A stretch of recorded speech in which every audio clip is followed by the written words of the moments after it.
Well, hello there, listeners, and welcome to this week's episode of the Better Than Fine podcast. I'm your host, Darlene Marshall.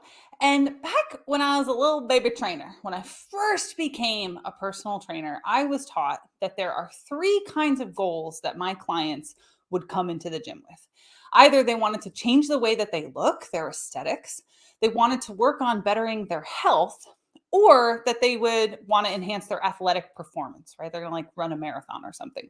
And that every client would come in with some combination of those three things. Now, fortunately, we have all kinds of research since then that shows that there are many other benefits to exercise. So there's benefits to mood, mental health, your confidence, how you feel about yourself, things like your hormone profile. And if you listened to the recent episode of the show on movement and purpose, you know that now we have documented scientific evidence that movement, including exercise, is actually the only evidence-based way that we have to enhance someone's sense of purpose in their life, which I think is pretty incredible. And obviously, picking up heavy things and putting them back down is going to be a part of that. So boom, across the board. Now, not everyone wants to go off and become a personal trainer. And not everyone has the resources that they could go off and hire a personal trainer. So the challenge then becomes, how do we get started with picking up that heavy stuff and putting it back down, doing it in a sustainable way, and doing it in a way that supports our overall wellness and well-being? Now, fortunately, I know someone who knows a whole lot about that. Our guest today is the owner of Independent Training Spot, which is a string of gyms all over New York City. He's a personal trainer, licensed massage therapist. He's an author. He's an adjunct professor. He is the host of our sister show, the NASM-CPT Podcast. Dr. Richey, one of my favorite people out there in the fitness universe. Welcome to Better Than Fine. Let's talk about picking up heavy stuff. Let's do it. Thank you for having me on your show. You know, I get a little jelly when I don't get an invitation every few months. So it's awesome being here. And of course, this kind of thing started because I was like, I should have you on my show. And you were like, well, since you haven't had me on your show in a while, let me get you here first. So thank you. Thank you. Thank you. I win the show off. You win the show off. You're such a show off. I win showing off. Ha ha ha ha. But I'm very excited to have you on to talk about something that I know we're both passionate about. But when I think of the people that I want to learn from about a thing that, I know a thing or three, but you know like a thing or 50. So you're the guy. You are like Mr. Pick Up Heavy Stuff and Put It Back Down. And I'm very excited to have you here to share this idea of, so many times people hear that they should have some resistance training in their life, in their workout. But there's so much information out there. It can be so overwhelming. And so this episode is going to really focus on that true beginner. So let's ease them into this thing that we love. With a kind of a silly question to start, but I honestly don't know. Like, why do we call it resistance training? And I know I've been asked this before from clients. Is it the same as strength training? That one I do know the answer to, but where's the history of that language and what does it frame for us? It's a great question. And I really like this question because the answer, once I give it, you'll be like, oh, that's cool. I never really thought about it that way. Right. But resistance training is what is going on with either the gravity or the band or the pulleys or your body weight. You're fighting against resistance. Strength is what you get out of it. Right. So resistance training and strength training are kind of like the same thing, except strength training is physiologically your outcome versus resistance training, which is what you do in order to receive said outcome. Okay, so it's essentially like the cause and the effect, right? So resistance is what I'm working against. Strength is the effect, the benefit to me. But we're slapping names on the same thing essentially for like the end client, the general consumer. You hear resistance training, you hear strength training. Think I'm moving against a load. Yeah. Yeah. But when you think about strength training, that conjures up a lot of different ideas for people. So I think it's very important to point out that when you're doing resistance training and you're focusing on endurance, you're focusing on endurance strength. When you're focusing on there's endurance strength, there's balance strength, there's strength where you are trying to get greater endurance at doing something heavier. So we call that strength endurance. And it is a type of strength training. There's power endurance, where we try to get better at doing powerful movements while minimizing recovery and adding something else in. So, like, there are a lot of different versions of strength training, kind of like there are different versions of speed, right? Somebody's really good at running distance. We always use marathon runners. So there's somebody who's a marathon runner and they do great, but the guy that's doing the sprinting or gal are not necessarily crushing the marathon. It's a different request. It's a different training technique, and it provides different outcomes. And they're the intermediate people who are running the in-between distances. And I honestly think, like, you find what strength training outcomes you want, or you find the type of resistance training you like. And you might want a different outcome than the resistance training that you're doing, but you're not going to get what you like unless you find the outcome you want, unless you find something you like first. So focus on like doing the something that you enjoy doing. So if you say, I don't want to I want to get a little more muscular, but I don't like lifting heavy, or it hurts my joints, or whatever that could potentially be. Constraint, yeah. Yeah. So we put these constraints on it, right? And these are enjoyability constraints, right? So volitional restraints. And I put these constraints on there, and then once I feel more comfortable with doing something maybe a lighter weight, then I say, well, if I really want a certain outcome, or I want to get stronger, or I want to maybe develop more muscle, then I can push myself a little bit harder, and I can add a little more resistance. I can take a little less rest, whatever those things are that you're setting for your goal, and just start to implement them. But yeah, oh girl, we're about to do it. We're about to do it all over the place. Hold on. We got so many gems to circle back to. I know, but this is the broadening and building. That's what broadening and building is. He brought up upward spirals. He brought up positive motion research. Don't panic. Don't freak out. Okay, but I don't want to lose our listener along the way, because we just dropped a whole bunch of ideas and terminology into their lap, and I want to make sure that they ride along with us. And so you talked about endurance, strength, power, like all of these different outcomes and variables. And then you mentioned a little bit about like load scheme and rest. And so I want to start just by differentiating, when we're talking about resistance training and we throw out the word endurance, people hear endurance and they think cardio, but we're talking about picking up heavy stuff. So could you start by just like break that term out for us? When we talk about endurance in strength training, what do we mean? All right. So the endurance is endurance strength is fighting against a resistance for high reps. And so we see like high rep ranges usually between, we'll consider them 15 to 20 or 25 repetitions. However, you can do high rep stuff for even longer. If you think about things like kettlebell swings, if you're doing that for 60 seconds, that's endurance training, right? Like if you're doing that for prolonged periods of time, you probably can crush 30, 40, 50 reps. Some people can do push-ups for some people, pull-ups, but push-ups for 30, 50 reps. Like that's fantastic, but that's endurance. The thing is, when people do that though, they are also pushing themselves through those end repetitions. And in an endurance training, it is those last repetitions where the real benefit comes, because you're starting to build up this kind of burning sensation and exhaustion. And even doing things like push-ups or squatting, your heart rate goes through the roof. So when people also take cardio and they say, well, this is cardio and this is strength training. And I always tell people my favorite cardio is strength training. It's strength training. Yeah. Kettlebell swings, definitely endurance.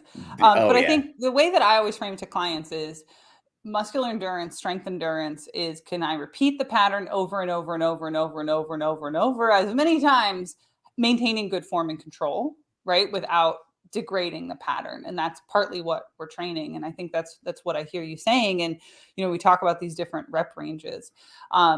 And I think the other big thing that people encounter when we're talking about this is the different rest intervals. I know another beginner question I get a lot is, well, why do I have to rest 60 seconds? Can't I just keep going? So could you speak a little bit to like rep ranges and rest, since I think that's another one? And then let's get deeper into the meat of like, how do we get going in a sustainable way that then leads to all the broaden and build stuff that you were alluding to? Yeah. So another great question. So if we're doing repetitions, let's say you're doing 15 repetitions and it's time to take a break, right? We said we're going to stop at 15, and you can do this as like, curls, bicep curls, and you get to 15 and you're like, I don't even need a break. Can I just keep going? You're not doing strength training, most likely. You do. You're deep in the endurance at that point, right? You're doing like, it's like bicep cardio. So oh, it sounds like my nightmare. Me too. Just go stand here and get bored. Stand here and get bored. 45 minutes. I'm gonna watch an episode of Friends. Go mow the lawn. So that ultimately what you're doing is you're saying, listen, and we're going to give you that 15 repetition range or 20 repetition range, 25, whatever. But by the time you get to the 20 or 25 repetitions you're aiming for, you should be really close to your end of actual ability to do it, or do it in good form, as you had talked about, which is important to say as well, right? So if you don't need a break at the end of the repetitions, then you need to up your weight. So the only break that should be taken at that point is, let's take the time to exchange those dumbbells for heavier ones. Dig it. Perfect. You're listening to the Better Than Fine podcast. I'm your host, Darlene Marshall. My guest today is Dr. Rick Richey. He's an NASM Master Instructor. He hosts the NASM-CPT Podcast, and he has probably forgotten more about resistance training than I've ever learned. So let's peel the onion one step further, which is, you just alluded to a moment ago, when we talk about, I'm just getting started with resistance training. I'm not really sure what modality to try, what equipment to try, what this, what that. And you gave excellent guidance for the beginner, which we can sum up with saying, pick things you like. But why does that matter? And what do I do if I don't know what I like? Oh, so many people don't know what they like. That's such a great point. Darlene, you're such a good host for this podcast. Thanks. Yeah. But it's true. Like, people don't know what they like, and they show up. A lot of times people will sign up for a gym and they go in there and they just kind of meander, and it's, aimless and without understanding what to do. And then they get on something, a machine, because they see somebody else on it, and they can figure out pulling the pin out and plugging it in and finding weights that they can do, but they're not comfortable. And there's all this feeling of, I don't feel like I'm doing it right. And as I am familiar, you too, like, feelings very much dictate how people are successful. And so they could even be doing it right, but if they don't have confirmation, they don't have confidence, they don't feel efficacy in what they're doing, then you can do things right and stop doing it because you don't feel connected to it, or it's pointless, or why am I doing this? And if you don't think you're doing it right, you're going to shy away from it. And it's just, again, there's a confidence issue that leads you down, and it contracts your. I love this quote. I can't remember who said it, but it was like, bigotry is like the pupil of an eye. The more light you shine on it, the more it contracts. And I thought it was a great quote. But to change that also and use the word confidence, right? So if you lack confidence, and you feel like people are watching you and shining lights on you, because that's what it feels like when you're at a gym, even if nobody's there is watching you and nobody cares, right? Nobody cares, but you feel that way. And that's when we start to shrink. I think you're speaking to something really important that the absolute beginner really needs to understand from two personal training professionals.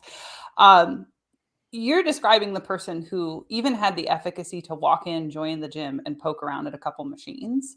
Yeah. And there are a lot of people who feel they can't even do that much. And I Right. also, I'm gonna throw a little pushback at you, Rick, which is, I worked at a very sassy gym for many Yes, you did. years, and the structure of that gym was actually, if you were on the weight floor, you were kind of on a stage, so that people, the rationale from corporate was, well, then people are watching the personal trainers work. If they're on the cardio, they're more likely to hire a trainer and all of that. But what it actually did was the people who didn't have high efficacy felt even more on the spot. And because it was such a sassy gym, people were watching and commenting. And there are definitely people, and I'm certain people listening to this show, who have had other people give them side eye, make snarky comments, because I've had that happen to me on the training floor and I know what I'm doing. Right. And I say that because if there's somebody listening, I want to normalize and validate that their experience is real and it matters. And while there are probably a lot of people who nobody ever pays attention to what they're doing in the gym, there are also a lot of people who are made to feel like they don't belong and like they're uncomfortable. And for people like you and I who want them to feel welcome, I'm going to go out on a limb and say it's also infuriating for you, because we think everybody should have access to these spaces. Everyone should be welcome to these spaces. And I think social media has made it even worse in the time I've been a trainer, because now you've got people who are Mm. recording other people's workouts, they're putting them up on TikTok, and they're criticizing what they're doing. And that's just absolutely not okay. Yeah. Yeah, you're right about that. You're right about that. Like, and so my point. So I'll give you this example from Yeah, me, and this please. is a personal example. And one was years and years ago. I was dating a young woman who was a cycling instructor, and I was a personal trainer at the gym. And I was a hot shot. I was a Yeah. stud personal trainer. I'm going to Yeah, you go in. I'm are. going to take this cycling class, right? And I was like, when is this thing going to be over? I am dying. This is the most awful experience. And so I looked, I was like, this is only 45 minutes. It's got to be close to time.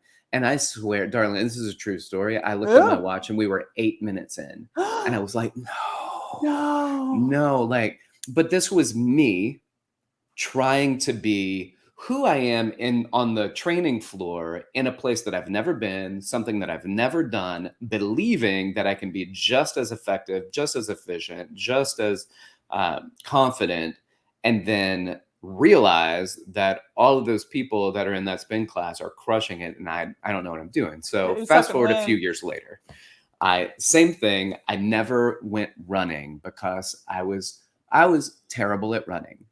And here's the thing, Darlene, you're terrible at running when you practice running and then you're not good at it and then you stop. Yep. And you and then you don't run again for a year or two and then you try it one more time and you're like, I'm terrible at this, and then you stop. So why would I be good at running? And I thought, I'm gonna be my own personal trainer with this, which is stop going out there trying to run and keep up with everybody, Yeah. and which is impossible, which is also why it was so hard for me to do. And so I did a couple runs and they were short. I was like, let me just do a very short run. Let me do a lap around the wherever I was in the park, right? This little area in the park. And then I was like, I can build up to it, run slow, do your like 130 beats per minute heart rate, and like just be like slow endurance cardio. And I was still terrible at it. And my muscles were sore. And I was like, why am I so sore from this? And then one day I was like, all right, I'm going to go for a little bit longer run. And this woman runs out in front of me. Like the paths merged, and she was older. She was short. She was very round. She was a heavy, what would be considered an obese woman. She had terrible feet turn out. And I was like, you know what I'm going to do? I'm going to let this woman pace me. Mm. And after about 60 seconds, I was like, you know what? I'm just going to let her go. I just, bye. Bye. Bye. And so, like, there was a judgment on my part when I saw her, and I was like, oh, okay, like, she's going to be slower than me. She's going to be like, I made up this whole story in my head Yep. that wasn't true, and she could be running every single day of her life, right? Or she could be new to it and just be way better than me, right? So there are these moments where I had to get over myself. And it's easier for me to say that because I feel more confident doing different of physical activity. Mm. But it's also, I had to overcome an ego where I was clearly not good at select things that I was going into. But I use that as a means of saying, here I am stepping back and saying, you don't have to try your hardest. You don't have to win. You don't have to seek approval from anybody that's running past me. And they're thinking, why is that guy running so slow? Because they're probably not. Now, there are people in situations that are thinking that. And I remember this guy that came to my wife, when my wife and I were married, he came to our wedding and he was like Lenny Kravitz. He was just so freaking cool. Like everything, Cool. like styled like him. His hair was like his. I was like, what a stud. And my wife said, I remember being in college with him and somebody came up to him and said, this group of people, like they're really talking about you. They're really, and the best comment I've ever heard is he looks at the person who says it and he goes, their opinion of me is none of my business. I love that line. And now it takes a strong person to say that, to own that. And I wasn't strong at the time, but that every time I start thinking about where I am and what I need to challenge in an uncomfortable environment, because it's uncomfortable because what I think other people think of me, I have to always go back to that guy and remember that statement and see if that can give me some type of confidence or strength, or at least stop feeling the pressure, whether it's there or not, of what other people's perception of me is. Yeah, and the identity shift, right? That it's Yeah. okay to be who I am in this space and no one's going to Right. make me feel like I can't. And thank you for sharing those stories and anecdotes, because I think that this is a topic that we don't talk about enough in the fitness space. The wellness space has its own issues in terms of accessibility and inclusivity. But I appreciate your willingness to go down this particular rabbit hole with me. Yeah. Thank you. You're listening to the Better Than Fine podcast. I'm your host, Darlene Marshall. We're talking about beginning resistance training with expert trainer and my friend, Dr. Rick Richey. We wandered there for a second, but I think it was an important wander because if we're going to invite beginners into our gyms and fitness spaces, we have to be willing to open the doors to them. And we want the beginners to know, please come in. You are welcome here. So let's talk a bit about what they do when they get there, because we were talking about how do we choose where to start, and you had suggested we start with what we like, and people don't necessarily know what they like. So let's circle back to that question. For the beginner going into the gym for the first time, how do you encourage them to figure out what to do, what to try, what to touch? How do they know? Yeah, I would say, first of all, oh, sorry, go ahead. Say again? I jokingly said, don't take a cycling class. That's what we've learned. Don't take a cycling. Yeah, don't start there. The first 8 minutes will be awful. Anyway. Or at least don't actually go all out for the first 8 minutes. No. Like just listen to the teacher and slow down. So I'd say back up before you even step into the gym, where I literally have told people, when you were a kid, did you like swinging on a swing? And they said yes. And I said, when's the last time you've done it? And they said, it's been a while. And I was like, then just hit up a park, and like an open park, not just a kid's park, and go swing, right? It's creepy if you're an adult and without children swinging. But if you're in an open park, not a kid's section of the park, go and get on the swing and swing. I was like, the pushing and the pulling and the arms and the fun and the reminder of the times that physical activity brought you joy. Like that's a really a good starter, right? Like even without the gym, because as we stated, like the gym can be a scary space if you don't know what you're doing. So start with something that you know and you recall that you found joy in. And I think the biggest thing, and this is, I'm sure, appreciated by you, is not whether or not that's going to help you reach your goals. It's not to see if we can swing to reach your fitness goals. It is whether or not you can start swinging on a chain swing at a playground.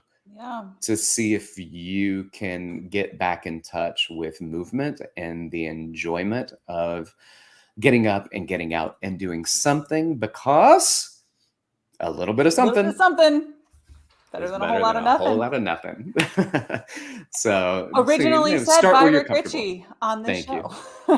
Yeah.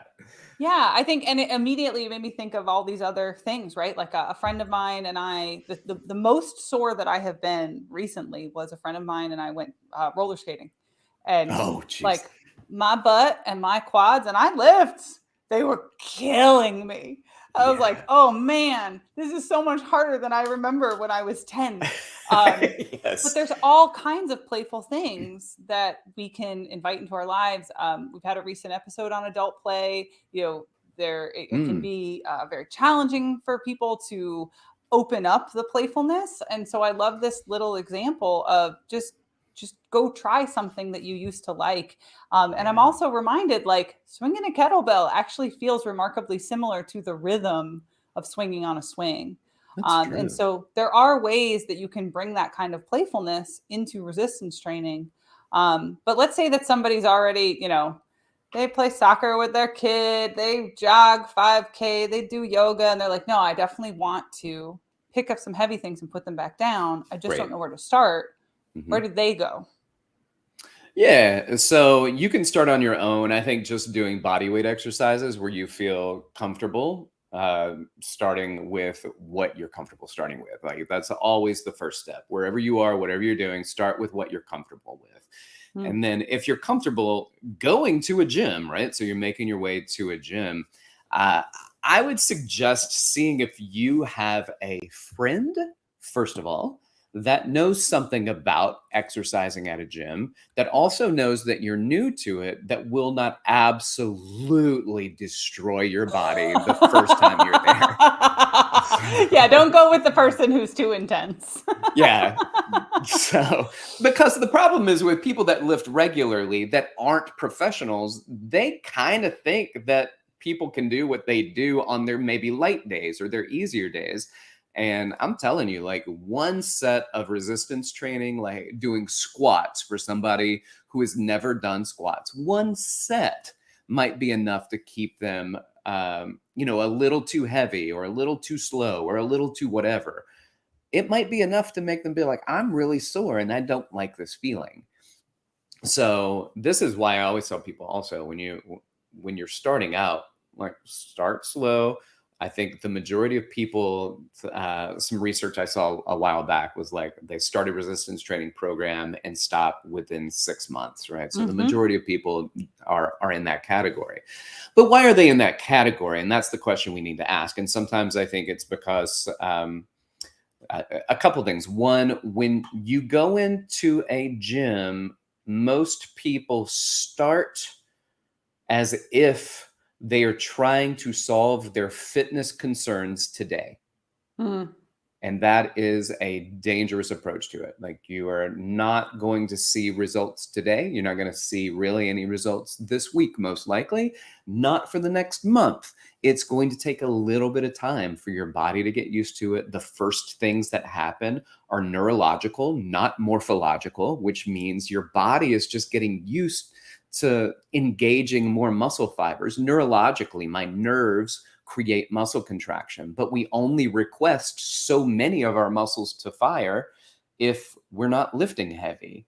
And so when Mhm. we start lifting heavier, the nerves that have been like rusting on the side are like, oh, we Oh have to God. wake up. Oh God. Muscle, slap it around. Wake up, wake up. So Well, then the morphological stuff happens as you get a couple of weeks into months down the road. let's add a small wrinkle to that of some Yeah. of the hormonal changes happen Mm, while you're exercising. So for somebody who's that's true. exercising for overall well-being, for mood, for mental health, you're going to feel better probably that day. There's research in the positive psychology space that shows that someone who exercises or engages in a bout of intentional movement reports more positive events for the next 24 hours. So for that Hmm. person who's doing it to feel better in their feelings, you'll Yeah. actually feel better that day. And so while the physiological adaptations take time, the emotional adaptations are almost instantaneous depending on what you're doing. So I going through love your that you said feelings. that. I love that you said that. And the problem is, like, you see, the world I live in revolves mostly around physiological adaptations. And Yeah. so, but we talk about it with clients where they're like, man, I feel better right now. You know, I didn't want to come and work out. Now it's over. I feel like $1,000,000. This is amazing. We do know that within the very first exercise bout, you can decrease the feelings of depression, anxiety, and stress. And over time, can actually get better with people that exhibit schizophrenia. So that's not necessarily an immediate, but it is something that over time actually is supported in the literature that shows that that starts to get better. And so there's a lot of importance when it comes to contracting our muscles, engaging our muscles. And we also see this with cardiorespiratory training too, right? So I know we're kind of sticking and focusing on resistance training, but cardiorespiratory training gains many of these same benefits as well. And so it's just like, listen, you got several sandboxes to play in. And in my opinion, you just find which portion of it you want to play in and get in there. And move your body. Move, yes. So I think where our open loop still is what's the threshold where someone knows or thinks that they could benefit from professional guidance? And obviously, Mm. perfect magical fantasy world, everybody could afford a trainer. Not everyone can afford to have 3 sessions a week with a personal trainer. Does everybody need that? I think we could debate. But how do I know I need a fitness professional's guidance? How do I know I can find someone who's not what Matthew likes to call a charlatan? My husband's been a trainer for 25 years, and when It's a he great word. really thinks that a trainer is just not worth their stuff, it's charlatans. He gets very upset. How do we know someone isn't a charlatan? How do we know that we need a trainer? And if we can't afford a trainer, where else might we go? I realize I just asked you like 5 questions. So.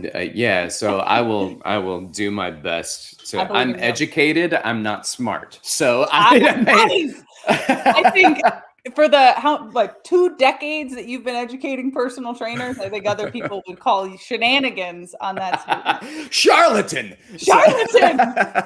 Shenanigans. So yeah, take us through it. I love it. I love it. So the when to call a professional. First of all, I think that it is okay to tap a professional on the shoulder and be like, hey, listen, I see you around here. I see you training people and I see how you engage with them. And I think you do a really great job. You seem like a very friendly person. And I just want to approach you to ask a few questions because I can't afford personal training. So can I just bend your ear for a moment and talk to you because I don't know what I'm doing. Right. And I I would be willing to say that the majority of people that you approach like that are gonna give you some time. Yeah. Right? They're gonna give you some time and say, I just love that you ask questions and that you want help and support. So you're not going to get trained. And some people out there will be like, you know what? I'll do a session for free just to give it to you, right? Like there are blessings that are going to come from Sure. asking the question. So ask the question, but And I think the and get some people who guidance. react salty, that's one of the ways that you can call out a charlatan, right? Like, oh, that's a person who's And not in this industry for the right reasons. That's one yeah, of the ways you know is the people who are like, no, man, Google it. Like, oh, no right, thanks. I don't yeah, want their help anyway. I love that. And if someone reacts that way, just know that not all of us are like that. No, right, Um, yeah, that's very true. so tap someone on the shoulder. What else? What else? What's the next peel of the onion? I will say this, like there are excellent workout routines that that you'll probably be guided towards, especially if so many personal trainers now have, oh, well, I can't afford personal training, then maybe you can afford group training. So let's go down piece by piece, right? So group training is now it's 2 people or 3 or 5 people in a group, right? So we've got a small group that you don't pay full price. The trainer ends up getting paid more. Not everybody's paying one-on-one session rates, but everybody's paying a little bit more than what you would do if you actually took like a group exercise class. And so it's beneficial for the personal trainer. It's beneficial for you because you're paying far less than a one-on-one personal training, and you're working with others. And I like this in many respects because I'm going to make a circus analogy, but I don't want it to be disparaging in its way. But so what happens when in the circus when the ringmaster is working with animals, so let's say tigers, is that the tigers learn a lot less from the ringmaster than they learn from the other tigers who are following cues that the ringmaster is doing, right? So and many of those other animals, when you're not doing the right thing, you are getting side eye. Right? But it's like supportive. It's an environment where you can ask questions and you can show me this, and other people can support you in the process. And I'll give another example.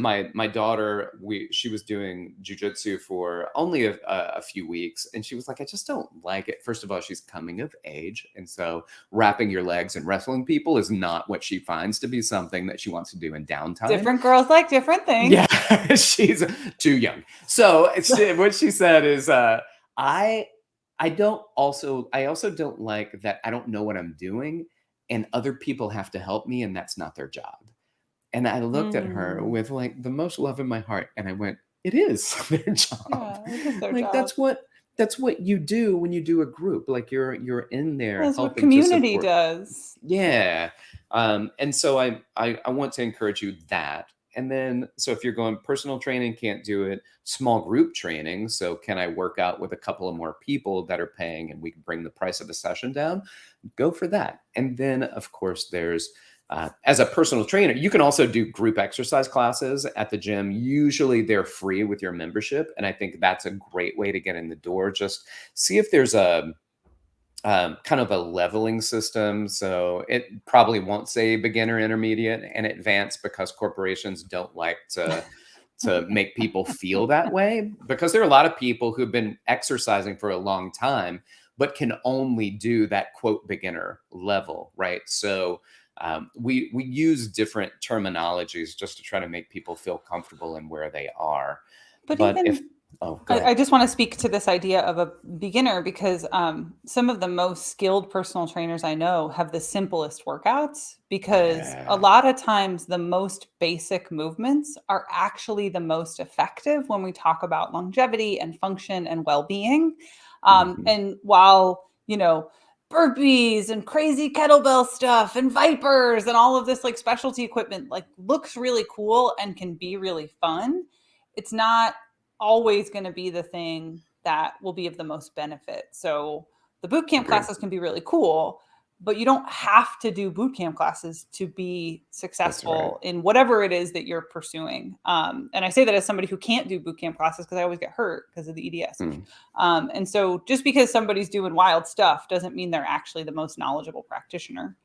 And I think, let's just, if we can speak for just a second to, internet-based resources and how do I Mhm. know that I'm not getting totally taken for a ride by somebody on Instagram trying to sell me, a package or whatever.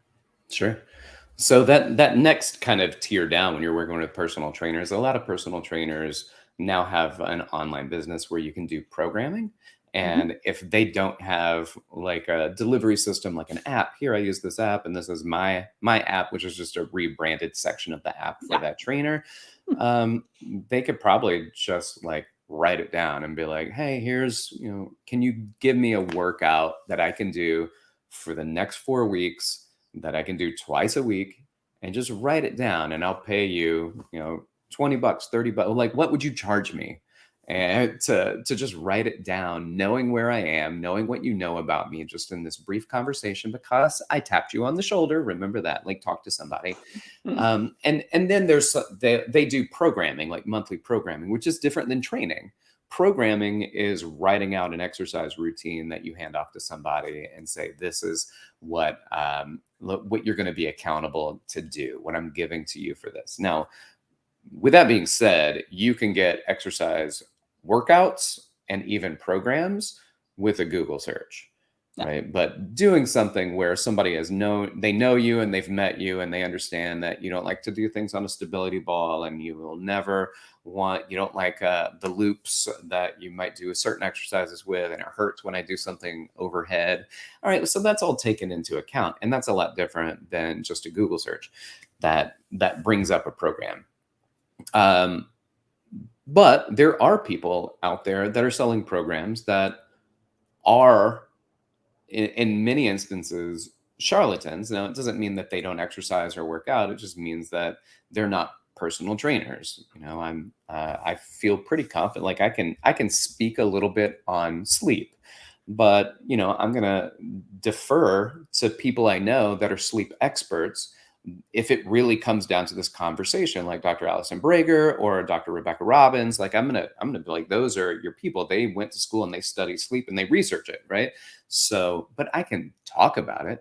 There are some people that can talk about fitness, but they're not professionals at fitness. And how do you Charlatans. parse out who these charlatans are? And the truth of the matter is, like, you're probably not going to know.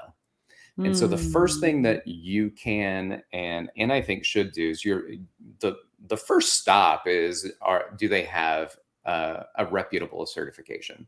Yeah. That's the first step. Like, you just have to be certified as your first step. And this goes for any fitness professional that's listening to this podcast. Like, your certification is your minimum barrier to entry to this field. So don't think that you got certified and now you're like, I'm just the same as the person who's been training this long and been doing that. And no. It's just that you've passed your starter course and it is time when you're ready, right? Like, a lot of people, they do that certification. They're like, my brain is bent for a few days or months or a year. Like, I need a break.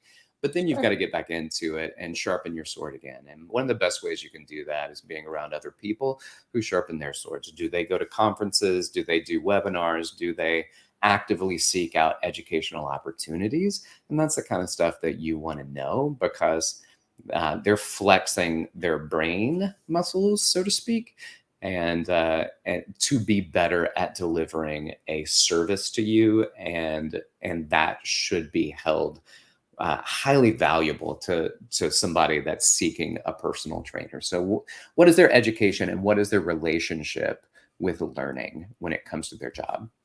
Yeah, I mean, definitely echoing the certification as the starter, the ground floor.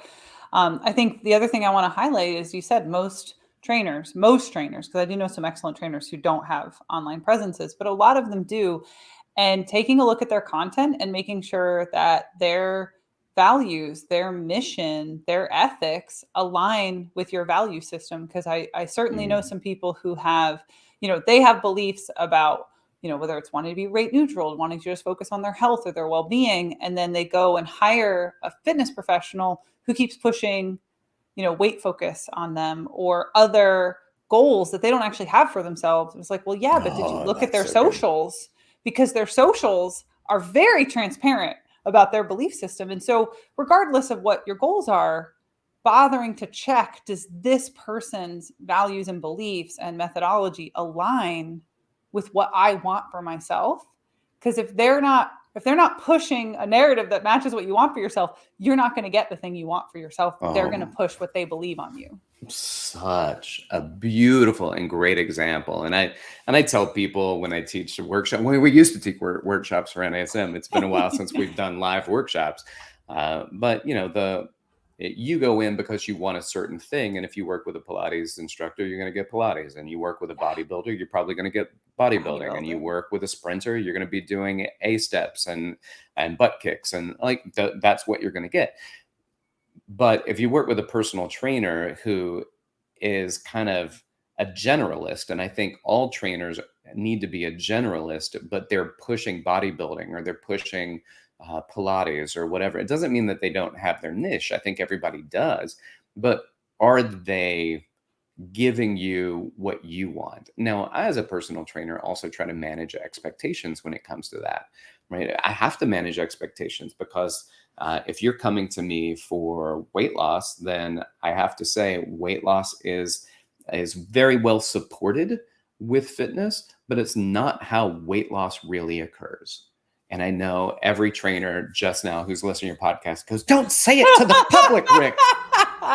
The lie must continue. It's not a lie. Like most people, you lose weight through the diet. Most people that are successful with it have better outcomes when they have a fitness program in place.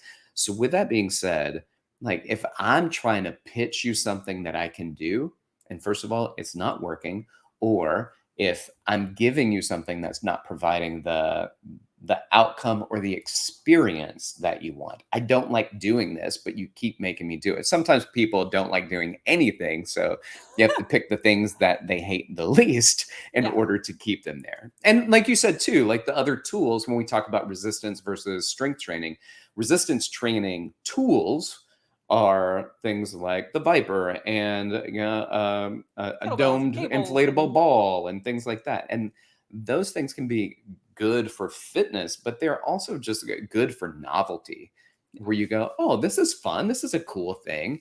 And sometimes we just need fitness to be fun and cool. And then we can focus on all the other stuff when it comes to outcomes. Sometimes we got to just go swing on the swing, Rick. Thank you. Rick, thank you so much for your generosity of time and spirit and knowledge with your smart brain. Where can we find you out on the interwebs? Oh, thank you for asking. So you can hit me up on Instagram at dr.richey, R-I-C-H-E-Y. I'm also on the Threads now, the Instagram partner. And then you can also email me if you've got questions, rick.richey@nasm.org. And you can check out Rick's show, the NASM-CPT Podcast, where you can learn all kinds of deep things about personal training, resistance training, and fitness profession as a whole, and all the wonderful things. So thank you so much for being on the show, Rick. Thank you. And if you desire to be helping people make effective, sustainable change in more of a wellness mindset, I strongly encourage you to check out NASM's Certified Wellness Coaching course, which Rick was also a contributing author to as well. If you're already a positive psychology practitioner, I'm going to sit here. I talk about movement. I talk about fitness. I talk about the body and all that stuff. Obviously, positive psychology practitioners, you're focused on well-being. If you want to be able to guide your clients, your patients to enhance their physical wellness and well-being, this is a way that you could do that. To get information, I want you to head to NASM.org, click wellness at the top, and I've got a little surprise for you. If you decide you want to do the course and you want to get an additional $600 off, you can use my code Marshall CWC at checkout. That's MARSHALLCWC for an additional $600 off. If you would like some other resources for your own well-being, I want to point you to the More Better Substack, which is betterthanfine.substack.com.